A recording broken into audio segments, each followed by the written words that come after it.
Good morning. Welcome to my channel. Myself Nidhi. जैसा कि मेरे लेक्चर 3 में आपने डीएनए के बारे में 3D model, DNA types and function of DNA के बारे में जाना था।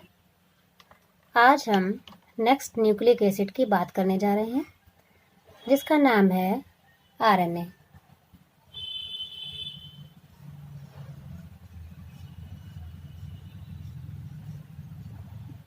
किसी भी सेल में 2 टाइप्स के न्यूक्लिक एसिड होते हैं। फर्स्ट होता है डीएनए, सेकंड होता है आरएनए।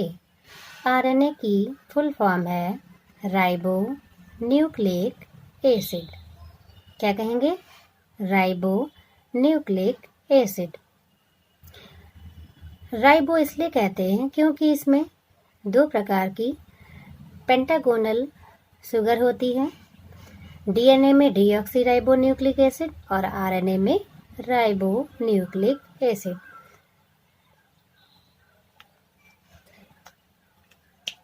तो फर्स्ट ऑफ ऑल हम डिस्कस करेंगे इसकी अकरेंस के बारे में।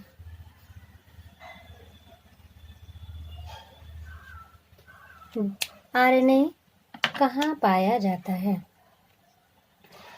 आरएनए की सिंथेसिस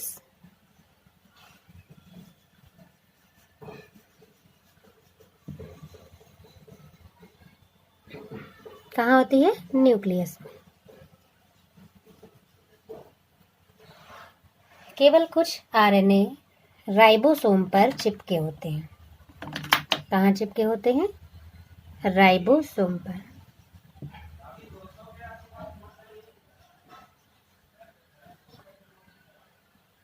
किंतु अधिकांश आरएनए साइटोप्लाज्म, न्यूक्लियस के साइटोप्लाज्म में पाए जाएंगे।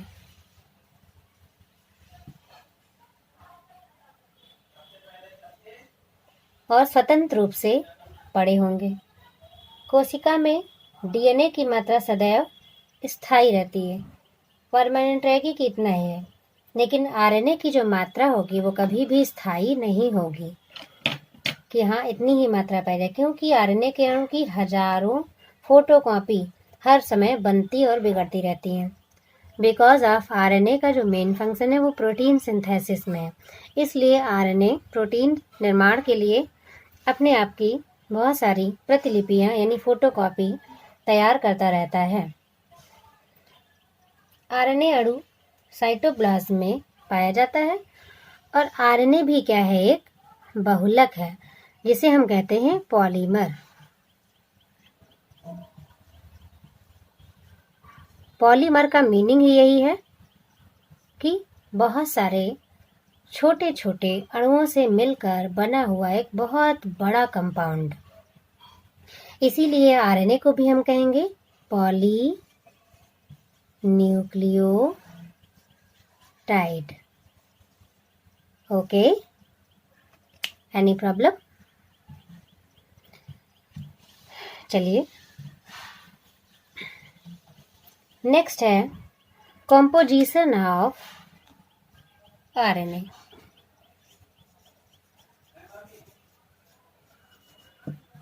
Composition of RNA. आरएनए किन किन चीजों से या किन किन रासायनिक तत्वों से मिलकर बनता है? डीएनए के समान आरएनए के अणु भी 4 प्रकार के न्यूक्लियोटाइड से बने होते हैं।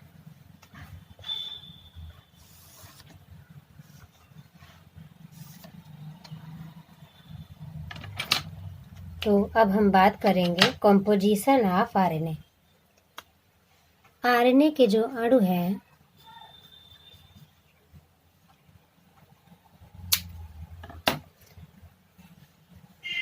वे भी 4 प्रकार के न्यूक्लियोटाइड्स हैं।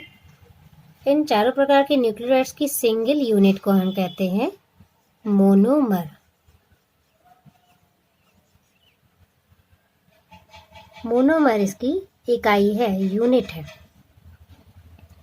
और इस मोनोमर से मिलकर ये पॉलीमर तैयार होता है।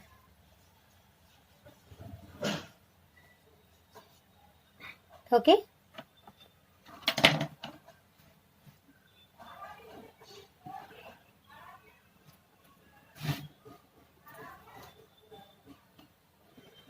ये पॉलीमर तैयार हो जाते हैं। इनके न्यूक्लियोटाइड्स में 70 से 12,000 तक न्यूक्लियोटाइड्स प्रेजेंट होते हैं।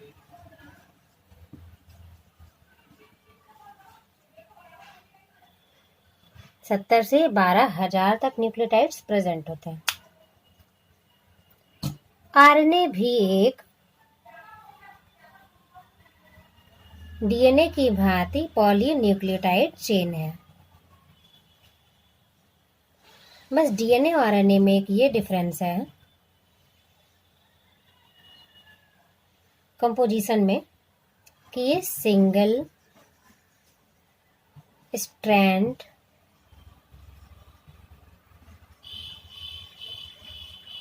होता है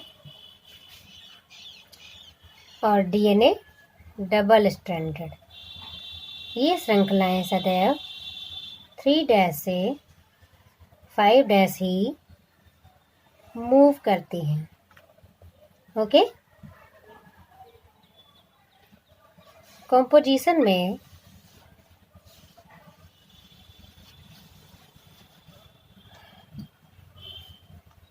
थर्ड पार्ट है आरएनए राइबोन्यूक्लियोटाइड कहलाते हैं।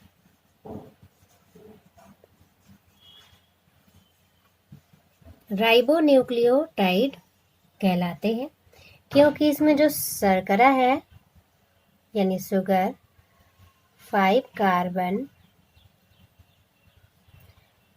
यानी 5 कार्बन वाली शुगर है जिसका नाम है ribose sugar.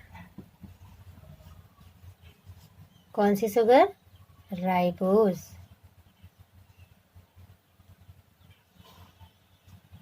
Ribose sugar DNA में कौन सी होती है? Deoxyribose. इसीलिए इसको राइबोन्यूक्लियोटाइड कहते हैं। ये 3' 5' फॉस्फोडाइएस्टर बॉन्ड से जुड़े होते हैं। जैसा कि मैंने डीएनए में भी आपको बताया था कि शुगर एंड फॉस्फेट दोनों के बीच में कौन सा बॉन्ड बनेगा? फॉस्फोडाइएस्टर, शुगर और फॉस्फोरस के मध्य में। तो इनकी जो चेन होगी, इनका जो बेस होगा वो शुगर और फॉस्फेट का ही होगा, यानी न्यूक्लियोसाइड का। न्यूक्लियोटाइड ये तब बनेंगे जब इसमें किसी भी टाइप के न्यूक्लियोटाइड जो बेस होते हैं, एडेनिन, गुआनिन, थाइमिन, साइटोसिन होंगे, तब तक के लिए ये न्यूक्लियोसाइड होंगे। इनका बेस जो बनेगा वो न्यूक्लियोसाइड से बनेगा। बट ये कंप्लीट कब होंगे? जब न्यूक्लियोटाइड के रूप में होंगे।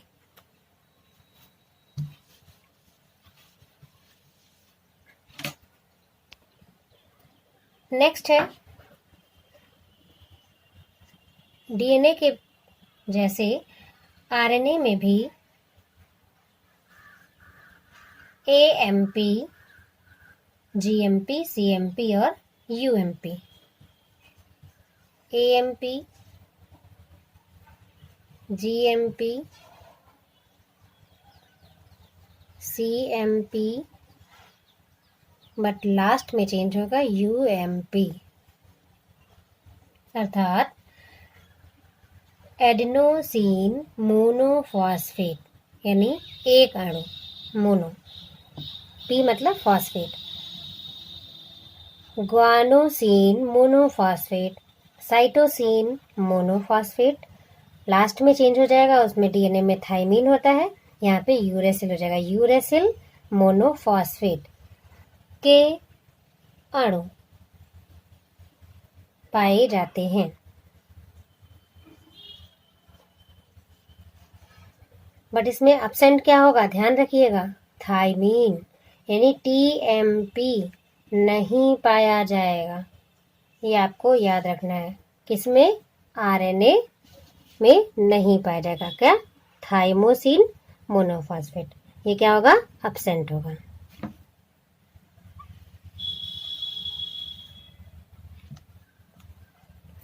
नेक्स्ट कॉम्पोजिशन का कमेंट्स है, RNA में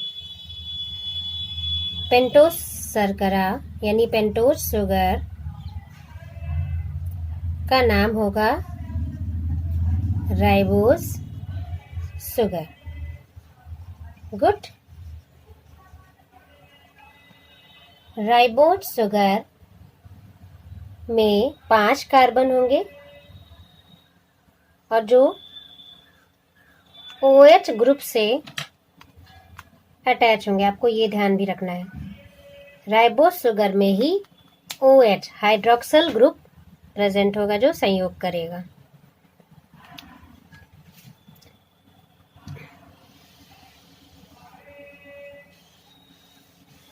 RNA की कंपोजिशन में नेक्स्ट है, RNA में प्यूरीन या पिरामिडीन समानुपाती नहीं होते।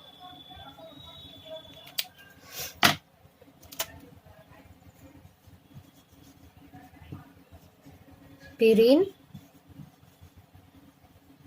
पिरामिडीन यानी single chain and double chain, जैसा पहले भी मैंने बताया था आपको, single chain and double chain. Purine single chain है, पिरामिडीन डबल चेन है। ये एक दूसरे के क्या होंगे? समानुपाती नहीं होंगे।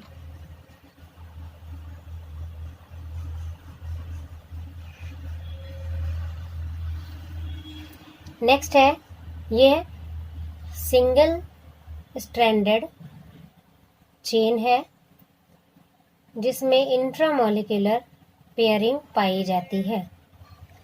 इंट्रामोलिक्यूलर पेयरिंग,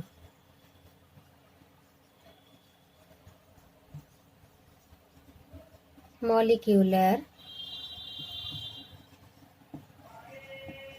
पेयरिंग पाई जाती है और इसीलिए ये भी क्या होते हैं? स्टेबल। RNA भी स्टेबल होते हैं।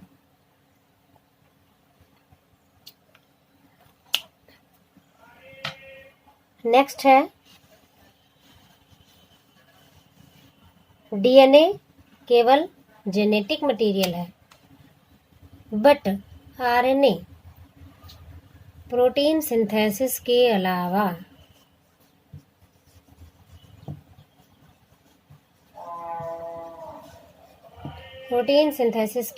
भी कुछ वायरस में यह न्यूक्लिक एसिड की तरह काम करता है। कुछ वायरसेस में यह RNA न्यूक्लिक एसिड की तरह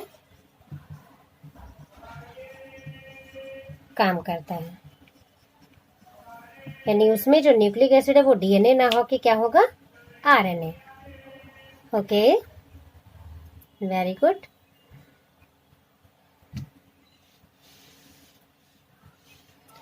कंपोजिशन ऑफ RNA के बाद हम देखेंगे इसके स्ट्रक्चर को। जैसा कि DNA में भी मैंने आपको बताया था, मॉलिक्यूलर स्ट्रक्चर ऑफ DNA, उसी तरह से मॉलिक्यूलर स्ट्रक्चर ऑफ RNA। हम ये जानते हैं कि ये पॉलीन्यूक्लियोटाइड है, इसमें शर्करा है, इसमें फॉस्फेट है, इसमें बेस है, बट ये अरेंज कैसे होते हैं, ये स्टेबल कैसे होते हैं, आइए जानते हैं।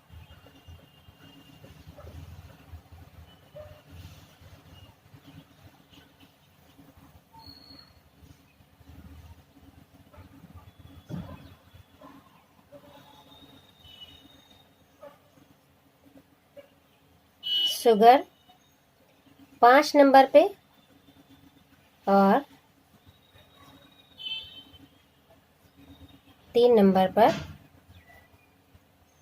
जुड़ती जाएगी।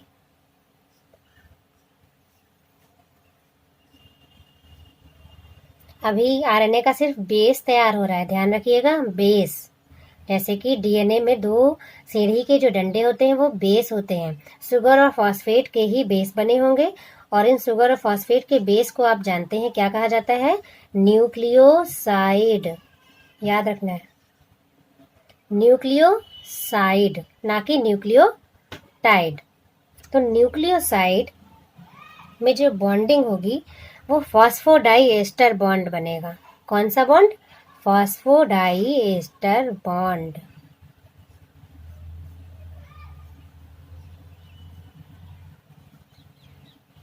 क्लियर?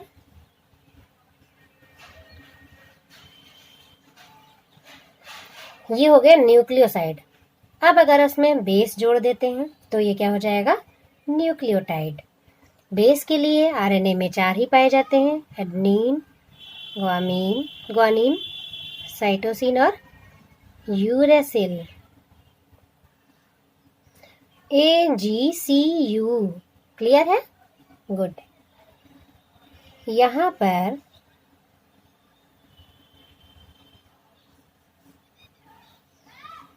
बेस अटैच हो जाएगा। ए एडेनिन हो गया, ग्वानिन, साइटोसिन, यूरेसिल, ग्वानिन। अब ये कंप्लीटली क्या हो गया? न्यूक्लियोटाइड। क्या हो गया? न्यूक्लियोटाइड। क्यों? क्योंकि phosphorus plus sugar plus base ये मिलकर एक सिंगल यूनिट बनाते हैं जिसको हम कहते हैं न्यूक्लियोटाइड।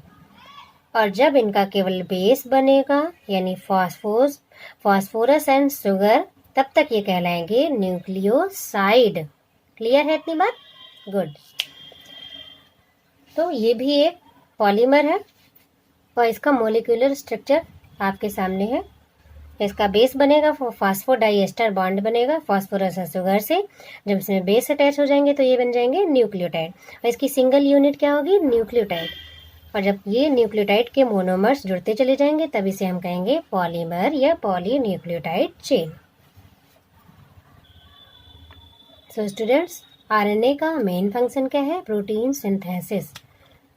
और आरएनए के टाइप्स होते हैं 3, mRNA, rRNA और tRNA, जिनके बारे में हम नेक्स्ट वीडियो में बात करेंगे।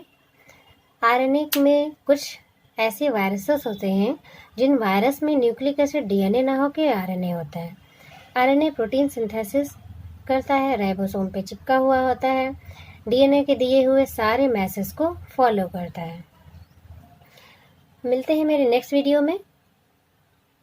वीडियो का नेक्स्ट टॉपिक होगा टाइप्स ऑफ आरएनए। तब तक के लिए take care, good day. Any problem so comments box में कमेंट्स करके क्वेरी कर सकते हैं। Okay, take care.